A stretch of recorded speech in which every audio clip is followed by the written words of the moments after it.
चलिए इसी बीच रूबरू कराते हैं आपको एक बड़ी और अहम जानकारी से। बड़ी खबर कुरुक्षेत्र से, जहां कुरुक्षेत्र में पुलिस और बदमाशों के बीच मुठभेड़ देखने को मिली है। एक बदमाश की दोनों टांगों में गोलियां लगी है। आरोपी ने लाडवा में ठेके पर फायरिंग की थी। अहम जानकारी, यहां पर यमुनानगर में सुनार की दुकान पर भी आरोपी ने फायरिंग की थी। कुरुक्षेत्र में अब पुलिस और बदमाशों के बीच मुठभेड़ हुई है। एक बदमाश की दोनों टांगों पर गोलियां लगी है। बदमाश पर कई आरोप है। आरोप था कि लाडवे ठेके पर भी फायरिंग की गई थी और यमुनानगर में सुनार की दुकान पर भी ये आरोपी फायरिंग कर चुका है, जिसके बाद अब पुलिस ने मुठभेड़ के बाद बदमाश को अपनी गिरफ्त में ले लिया है। इस दौरान बदमाश की दोनों ही टांगों पर गोलियां लगी हैं। इस पर पहले से कई जगहों पर फायरिंग करने के आरोप है। कुरुक्षेत्र से बड़ी खबर, जहां यमुनानगर में एक सुनार की दुकान पर भी आरोपी पर फायरिंग करने का आरोप लगा है।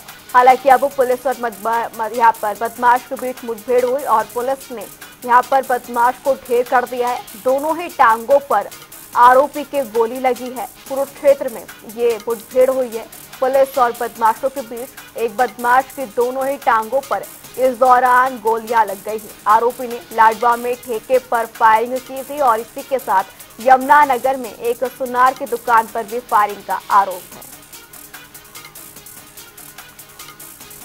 इसी खबर पर ज्यादा जानकारी के लिए कुरुक्षेत्र से हमारे संवाददाता जुड़ चुके हैं। इसी खबर पर ज्यादा जानकारी के लिए रणदीप हमारे संवाददाता जुड़ चुके हैं। रणदीप, ये बड़ी कामयाबी पुलिस के लिए, आरोपी पर कई जगहों पर फायरिंग करने के आरोप लगे हैं, ये मुठभेड़ हुई, क्या कुछ अपडेट है इस खबर को लेकर? देखिए, लाडवा में देर रात को पुलिस और एक बदमाश के बीच में जो है मुठभेड़ हुई है और इसमें जो है बदमाश जो है उसको जो पुलिस पार्टी पर फायरिंग की और पुलिस ने जब जवाबी फायरिंग की तो उसमें उसको चोट लगी है, घायल हो गया है, उसके पैरों में गोली लगी है। तो देर रात को ही उसे अस्पताल में जो है इलाज के लिए दाखिल करवाया गया। और सीआईए इंचार्ज सुरेंद्र का ये कहना है कि पिछले दिनों लाडवा में एक शराब के ठेके पर फायरिंग की थी। उसमें ये जो युवक है, बदमाश है, आरोपी है। और इसके साथ साथ उसी दिन जो है यमुनानगर में भी एक ज्वेलरी शॉप है, वहां भी इसने फायरिंग की थी। और इस पर पहले भी कई इस तरह के आपराधिक मामले दर्ज हैं और इस लिहाज से इसके ऊपर 50,000 रुपए का इनाम भी रखा गया था। तो ये इनामी जो एक तरह से बदमाश था और पुलिस को जानकारी लगी थी कि लाडवा के पास ये घूम रहा है, तो गांव सोल्टी के पास जो है पुलिस और इसके बीच में मुठभेड़ होती है। जी रणदीप जी, अगर आगे कार्रवाई की बात करें तो क्या कुछ कार्रवाई रहने वाली है? क्योंकि यहाँ पर बदमाश के दोनों ही पैर में गोली लगी है और इस पर जैसे कि आपने भी बताया कि इस पर पहले से कई आरोप हैं, तो क्या कुछ आगे कार्रवाई रहने वाली है? आगे पूछताछ भी की जाएगी? जी देखिए, बदमाश का जो चोट लगी है उसका इलाज करवाया जा रहा है और आगे की कार्रवाई का ये है, इसने जो आरोप जो जिस तरह की आपराधिक घटनाएं फिलहाल की है उसमें इसके खिलाफ मामला दर्ज है और जो पुरानी अगर कोई इस तरह की आपराधिक घटनाएं इसने की है उसमें भी इसके खिलाफ जांच चल रही है।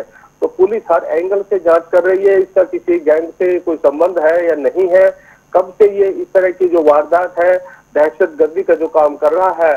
तो इस तरह से पुलिस गहनता के साथ जांच कर रही है और ये सीआईए 1 कुरुक्षेत्र का एक तरह से मामला है, जिन्होंने इस तरह की जो ये जो एक तरह से वारदात है इसको ट्रेस करने का काम किया, क्योंकि सीएम सिटी है लाडवा और इस तरह से वहां पर शराब के ठेके पर इन्होंने जो है 14 सितंबर को फायरिंग की थी, उसी में ये एक तरह से आरोपी था। जी रणदीप जी, अगर हम बरामदगी की बात करें, ये इसने जैसे कि फायरिंग के आरोप लगे हैं, तो पुलिस को आरोपी के पास से क्या कुछ बरामद हुआ है?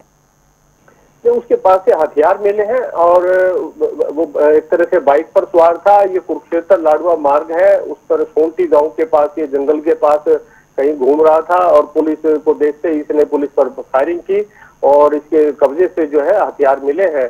लेकिन किस तरह के हथियार है और क्या क्या सामान जो मिला है, ये तफ्तीश के बाद जो है एक तरह से पता लगेगा। जी रणदीप जी, तमाम जानकारी के लिए आपका बहुत बहुत शुक्रिया।